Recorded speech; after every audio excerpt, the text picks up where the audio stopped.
정부는 국제사회의 러시아 제재 동참 의지를 밝혔지만 별도의 독자 제재는 고려하지 않고 있다고 전했습니다. 러시아의 무력 침공이 현실화하면서 우크라이나 주재 대사관 직원 중 일부는 교민들과 함께 곧 철수할 예정입니다. 지성림 기자입니다. 당초 대러 제재 동참 조건으로 전면전 발생을 내걸었던 외교부. 러시아가 어떠한 형태로든 전면전을 감행할 경우 우리 정부로서도 대러 수출 통제 등 제재에 동참할 수밖에 없음을 어떤 상황을 전면전으로 규정할지에 대해서도 명확히 밝히지 않았습니다. 하지만 문재인 대통령의 입장이 공개된 후 정부가 현재 상황을 우크라이나에 대한 러시아의 무력 침공이라고 평가하는 등 제재 동참은 기정사실로 받아들여지는 분위기입니다.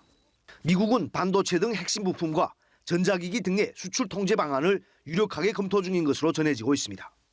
이 때문에 반도체 강국이자 자동차와 전자제품 등을 러시아에 공급하는 한국이 수출 통제에 동참하면 제재 효과가 커질 수 있습니다. 외교부 당국자는 한국이 국제경제에서 차지하는 비중 등을 고려할 때 국제사회 제재에 동참하겠다는 메시지를 내놓는 것 자체만으로도 의미가 있다고 강조했습니다. 다만 일부 국가와 달리 러시아에 대한 한국 차원의 독자 제재는 고려하지 않고 있다고 밝혔습니다. 러시아의 무력 침공이 현실화하면서 우크라이나 주재 한국 대사관 직원들의 철수도 사실상 시작됐습니다.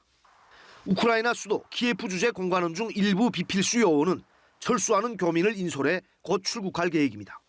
다만 잔류를 희망하는 교민 보호를 위해 공관장을 포함한 일부 공관원은 키예프에 남아 교민 대피 지원 업무를 계속 수행할 계획이라고 외교부는 설명했습니다.